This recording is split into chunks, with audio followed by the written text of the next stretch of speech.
Trusting people was always easy for me. Marriage was simple.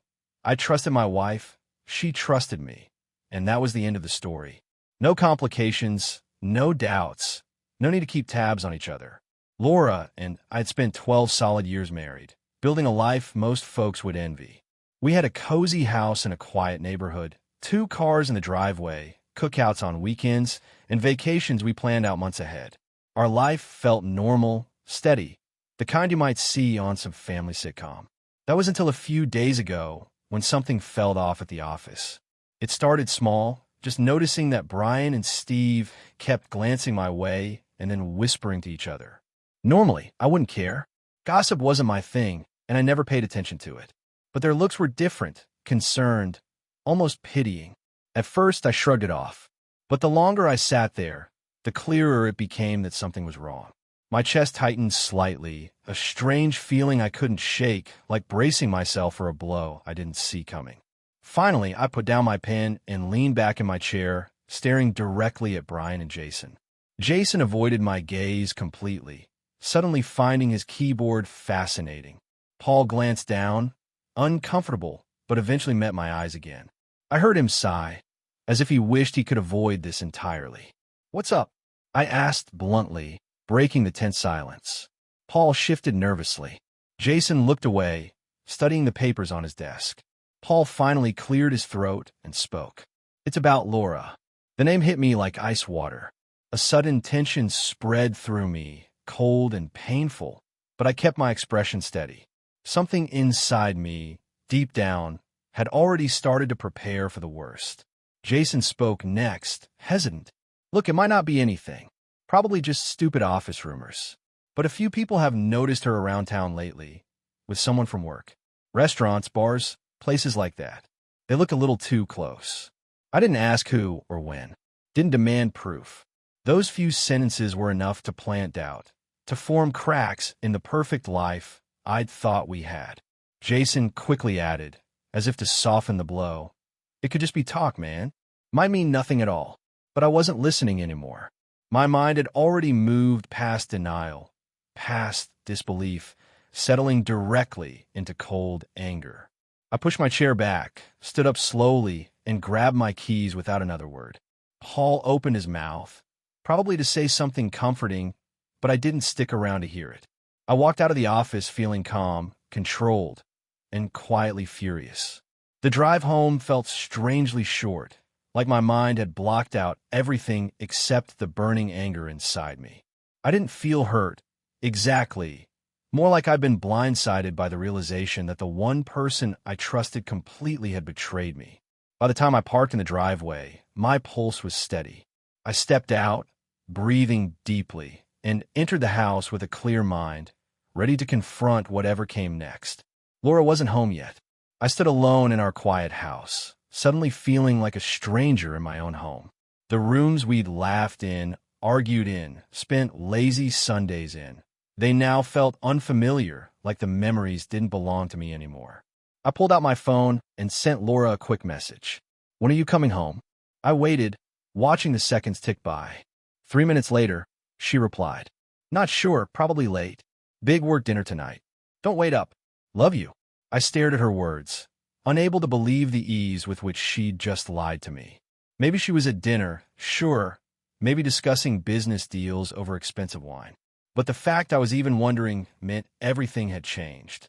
I stood there, staring at the screen, feeling anger gnawing at me, slow and steady. I wasn't the kind of man who jumped to conclusions without proof, but I couldn't just wait and wonder anymore. I had to see for myself. Laura had mentioned a fancy new restaurant downtown several times before, a trendy place called Marco's, popular with business people and couples looking for an upscale night out. Once, she'd even joked about going there for our anniversary, but that dinner had never happened because she'd been too busy. Too busy. I parked across the street from the restaurant, watching the front door carefully. It was nearly 10 o'clock at night, the street illuminated by the soft glow of lampposts, customers coming and going without a care in the world. They didn't know my life was falling apart inside this truck. Laura had always said we should celebrate something special here, maybe an anniversary. But she'd been too busy, always busy. I stared at the entrance, gripping the steering wheel so tight my fingers hurt. I was waiting for proof, for her to step out of the restaurant with him, whoever he was, confirming everything. But I also dreaded that moment because I knew once I saw it, I couldn't pretend anymore. Still, I waited. I had to know, even if it destroyed me. I checked the time again. It was almost 10 o'clock at night. Right then, as if fate wanted to erase every last bit of doubt in my mind, the restaurant doors swung open, and out stepped Laura. She was smiling, laughing.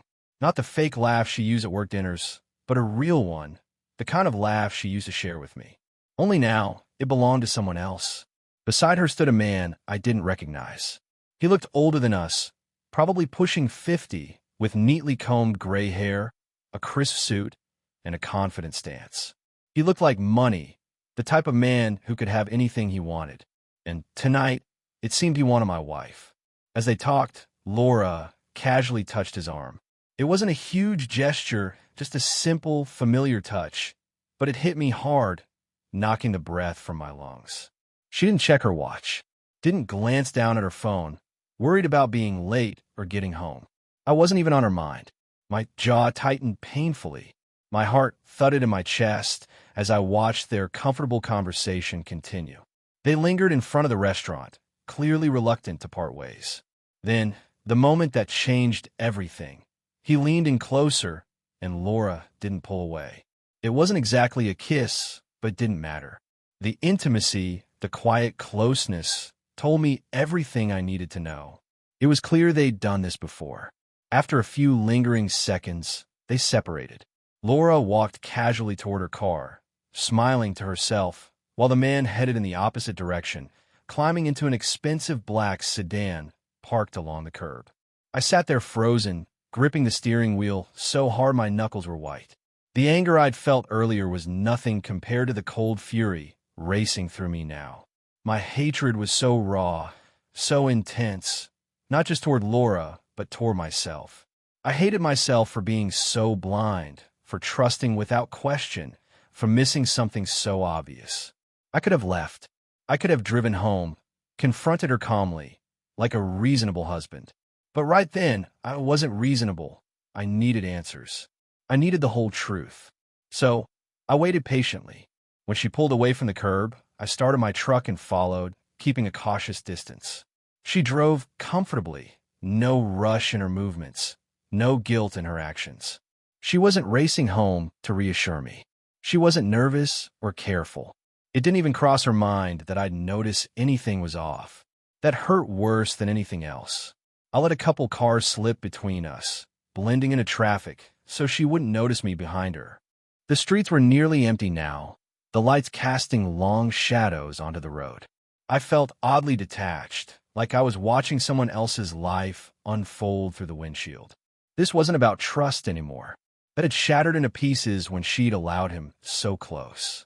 Now it was about finding out exactly how far she'd gone. Laura drove down familiar streets at first, making the same turns she usually did when heading home. For a moment, I even believed she might actually be going home. That maybe I'd imagined it all. But just as we neared our neighborhood, she suddenly took a sharp right turn instead of left, heading in the opposite direction of our house. Not home. I kept breathing steadily, my grip on the wheel tightening. My anger was no longer hot and wild. It was colder now, sharper, more controlled. Laura wasn't being cautious, and that told me she felt safe. She didn't think I'd ever question her, let alone follow her.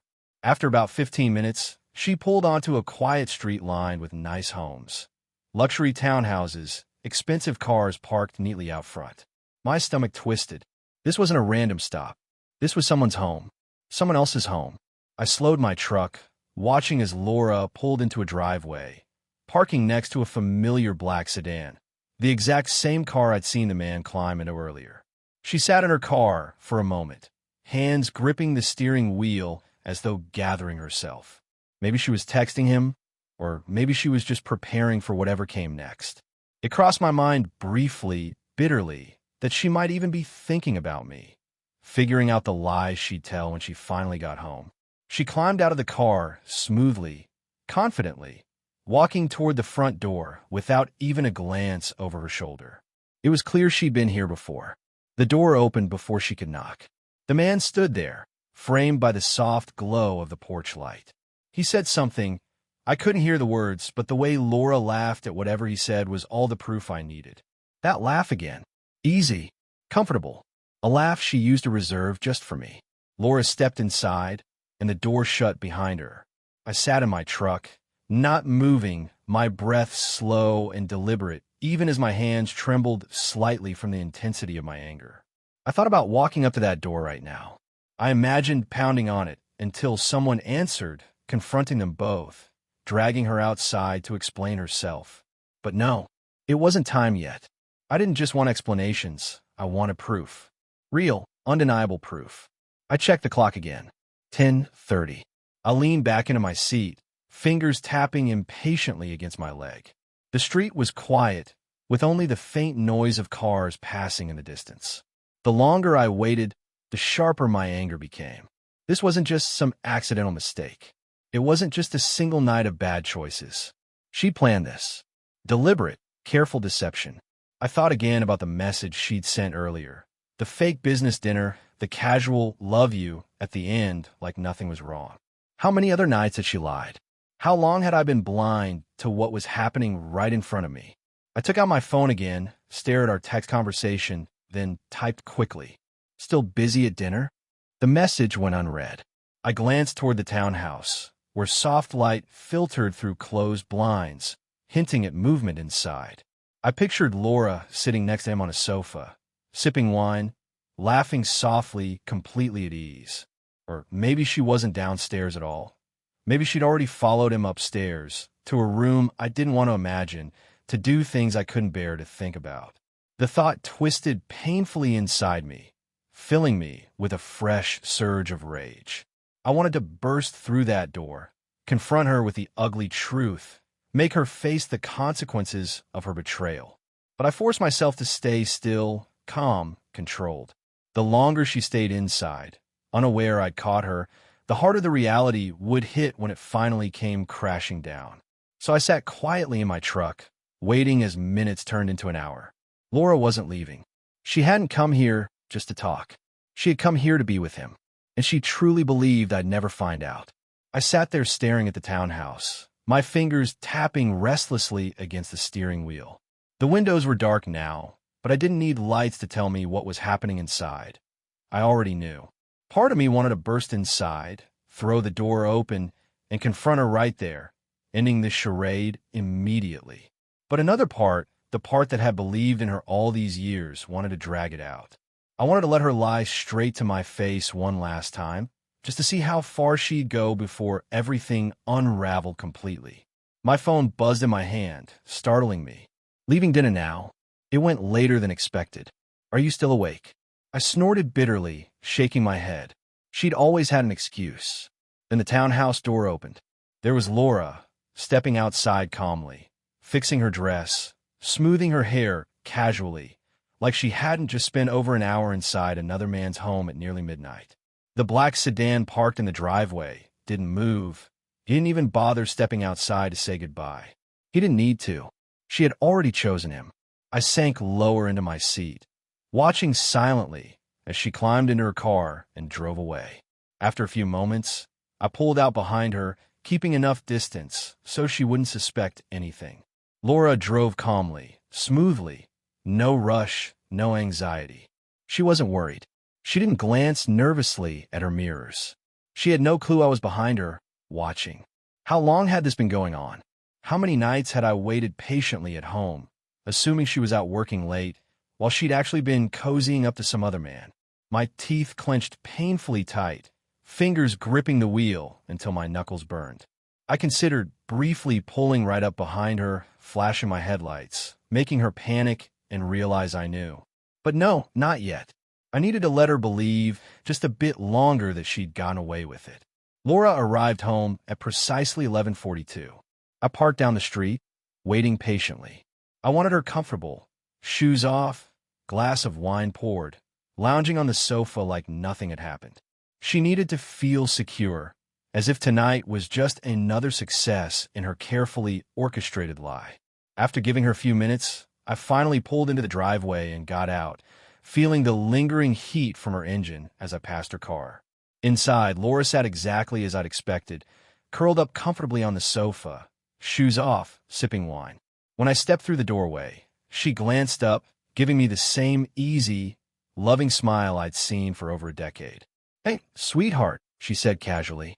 "Didn't think you'd still be up." I stood still for a moment, simply watching her. She genuinely had no idea what was about to happen. None at all. Perfect. I wanted to see how easily she'd lie right to my face. "You just get home?" I asked, keeping my voice calm and neutral. She nodded, yawning softly. "Yeah, it ran late tonight. Clients wouldn't stop talking." She laughed, shaking her head slightly. Some people just can't take a hint. The nerve of her lies amazed me. I swallowed back the rage bubbling inside, forcing myself to smile slightly. Must have been exhausting. She sighed dramatically. "You have no idea." I moved a bit closer. "Where'd you go tonight?" Without even pausing, she answered, "Marco's downtown. You know how it is, everyone from the office likes that place." I almost laughed out loud. So smooth, so effortless. Not even a flicker of guilt or hesitation. "Everyone was there?" I asked, still playing along. "Oh yeah, just the usual crew," she said breezily, sipping her wine again. "Same old boring business talk." I forced my eyes away from her face for a moment, because if I kept watching her lie this easily, I might lose control and ruin everything I planned. Laura shifted slightly, noticing my silence. "Why are you looking at me like that?" I smiled faintly, shrugging. "No reason." She stretched again, yawning. "Well, I'm heading to bed. You coming up soon?" "In a bit," I answered quietly. She stood up, setting down her wine glass and moving toward the stairs. Halfway up, she glanced back at me, smiling warmly. "Good night, honey. Love you." I watched her go, not responding, my fists clenched tightly at my sides. She had no idea how close her world was to crumbling. After Laura disappeared upstairs, I stayed downstairs in silence. The house felt strange now, unfamiliar, almost hostile. The rooms that used to feel comfortable, full of happy memories, now felt cold and empty. I sank onto the couch, staring at the half-finished glass of wine she'd left behind. She really thought she'd gotten away with it again. No nerves, no doubts, just lies spoken as easily as breathing. I pulled out my phone, rereading the messages she'd sent me. "Not sure, probably late. Big work dinner tonight. Don't wait up. Love you. Leaving dinner now." It went later than expected. "Are you still awake?" Every single word a lie. I considered calling her downstairs right then, confronting her face to face with what I'd seen tonight. But no, that would let her off too easily. I needed her to feel trapped, cornered, forced to confront her lies head on, with nowhere left to hide.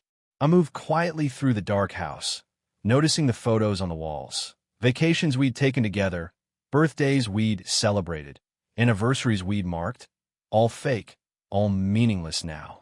I climbed the stairs slowly, carefully, my anger turning cold and steady. The bedroom door stood slightly open.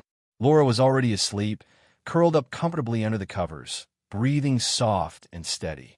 Completely peaceful, completely unaware. My jaw tightened. Laura's breathing quickened, and she looked pale, almost as if she hadn't truly thought it would ever reach this point, as if some part of her still believed I'd forgive her and everything would somehow work itself out. But that wasn't going to happen. The part of me that might have forgiven her had died the second I watched Frank casually walk into our home. I nodded toward the door. "Leave." She took a shaky breath, finally accepting reality. Without another word, she picked up her suitcase, her movements stiff and slow. As she passed by, her eyes glanced up, searching my face for mercy, compassion, anything. She found nothing. She paused at the doorway, her hand gripping the suitcase handle like it was a lifeline.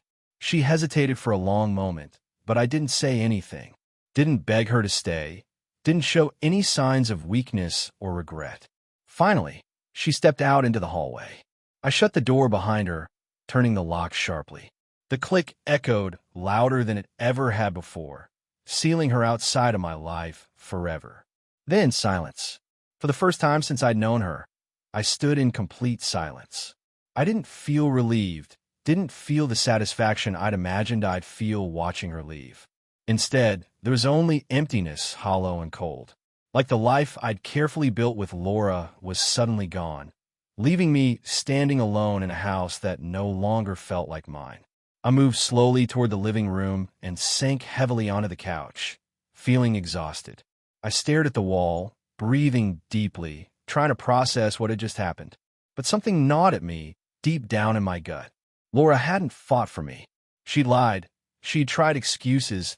She'd done everything she could to avoid the truth. But when it came to actually fighting to save us, she didn't. She just accepted it, packed her bag, and left. It should have made things simpler, easier. But it didn't. It made everything worse. Because it confirmed something I'd feared all along, that I'd spent years loving a woman who had never really loved me the way I'd loved her, who didn't care enough to even fight for me. I sank onto the couch, staring blankly at the empty space around me, feeling the heaviness settle into my bones. Tomorrow, I'd figure out how to rebuild my life, how to move forward from this mess she'd left behind. But tonight, I would sit here alone in this dark, empty room, remembering how blind I'd been, and promising myself that next time I wouldn't let love blind me again. "I swear to you," Laura whispered, her voice shaking. It didn't mean anything. I slowly exhaled, shaking my head in disbelief. "Didn't mean anything?" I repeated softly, almost thoughtfully. "So you're admitting something did happen?" Her lips parted slightly, but nothing came out. She was caught now, trapped by her own words, desperately trying to find a way to spin her story into something I might accept. "It was a mistake," she finally said, voice cracking as tears filled her eyes. "Just a mistake. It wasn't important. I wasn't thinking clearly." "Not thinking clearly?" I interrupted sharply. "It looked to me like you knew exactly what you were doing." Her gaze flickered toward my phone, the pictures still visible on the screen, clear and undeniable evidence that crushed any excuses she might offer. She started, but her voice broke and a tear slipped down her cheek. Of course, now came the tears, now, when there was no other way out. I laughed bitterly, disgusted by her sudden display of remorse. "Now you cry." She reached out to grab my hand, pleading, but I jerked away sharply. "Please, let me explain." "What could you possibly explain?" My voice was cold, cutting through the air. "That you lied to me over and over again? That you walked right into another man's home and didn't give a damn how I felt? That you came back here afterward to pretend nothing ever happened?" She shook her head frantically, tears streaming down her face. "It wasn't like that. Please, you have to believe me. I love you." I stood up abruptly, my chair scraping loudly across the floor. She flinched backward, eyes wide with fear. "No," I said, voice icy calm. "Stop lying." Her breathing quickened, her fingers gripping the table so tightly they turned pale. For the first time since I'd known her, real fear flashed across her face, not fear of losing me, but fear of losing control. Fear of facing consequences she'd always assumed she could avoid. "You really thought you'd never get caught, didn't you?" I asked softly, leaning toward her across the table. "Did you think I was stupid, Laura?" She shook her head rapidly, tears dripping down her cheeks. "No, I didn't think that." I slammed my fist down hard on the table. Laura jumped, shrinking away like a frightened animal. "Then why would you do this? Why would you treat me like a fool?" More tears, more trembling. But this time, she had no excuses left. She just sat there sobbing quietly, finally realizing she couldn't lie her way out of this. "You know what's sad?" I continued, letting out a bitter laugh. "If I hadn't caught you, you'd still be doing this, right?" She opened her mouth briefly, but hesitated, saying nothing. And that silence told me everything. "You weren't ever going to stop," I said quietly, my voice shaking with controlled anger. She wiped at her face, helplessly. I was going to tell you eventually." Another lie. I stared at her, cold and unflinching. "Who is he?" She froze completely. Every muscle in her body went rigid. She knew I wasn't really asking. This was her last chance, one final opportunity to tell the truth. Her bottom lip quivered, and for a brief second, I thought she might say it, might finally own up to what she'd done. Instead, she shook her head weakly. It doesn't matter now. A slow smile crossed my face, not amused, just cold. This was the moment she'd lost it all. Oh, it matters, I said softly, picking up my phone again and scrolling deliberately to a clear photo, the one I'd snapped outside the restaurant, capturing him leaning into her with far too much intimacy. I turned the phone around so she could see it. Say his name, Laura.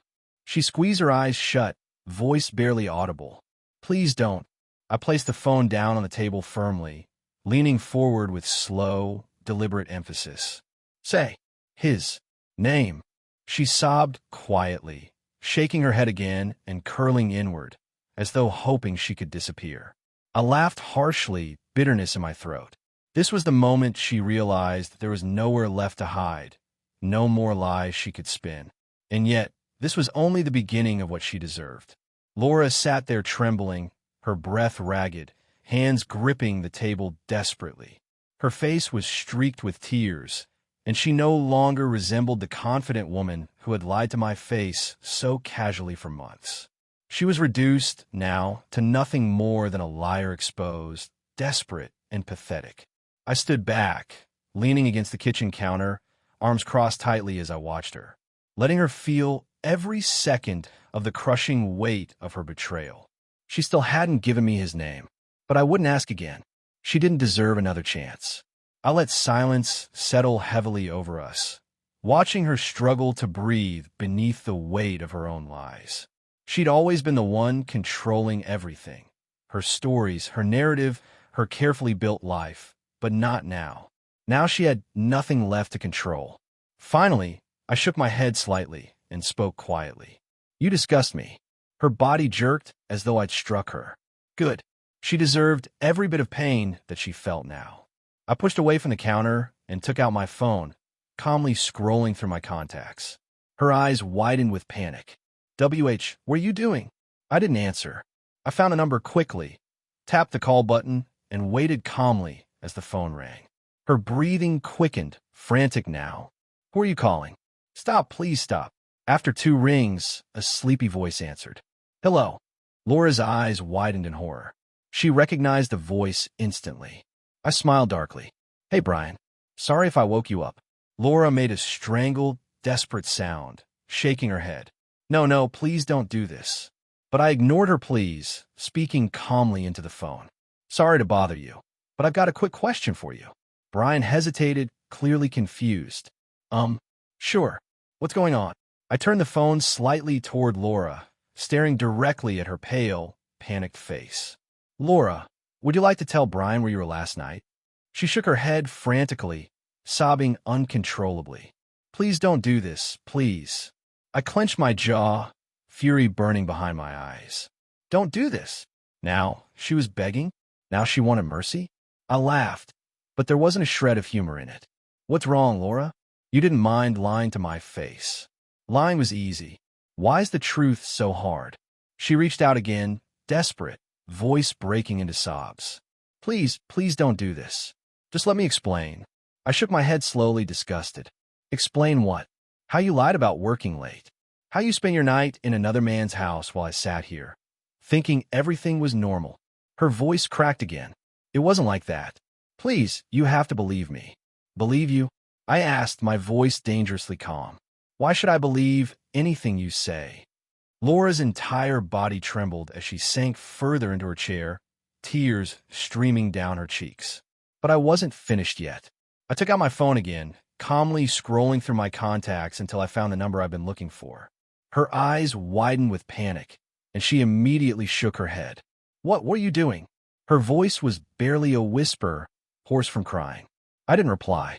I just pressed call, watching her eyes widen in horror as she realized what I was doing.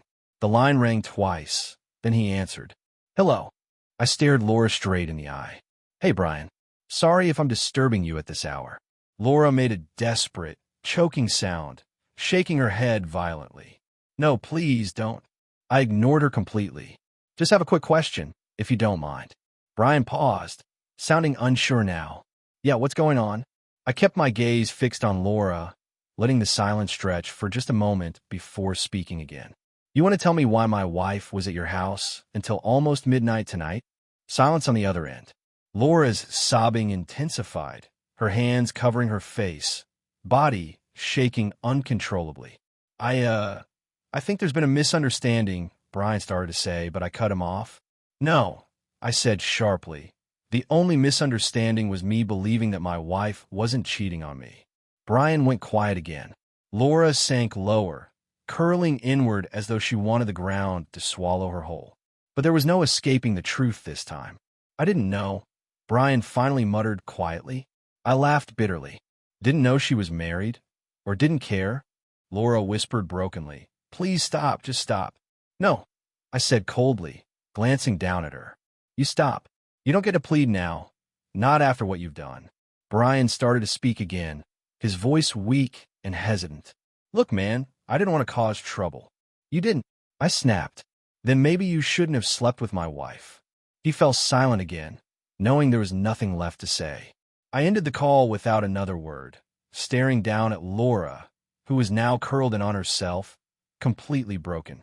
You happy now? I asked quietly, bitterness dripping from my voice. You got caught. Was it worth it? She shook her head slowly, voice trembling. I'm so sorry. I laughed again, short, harsh, utterly without mercy. Sorry? You're only sorry you got caught.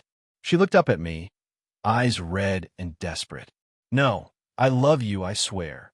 No, I interrupted, leaning closer until my face was inches from hers. Don't ever say that word to me again.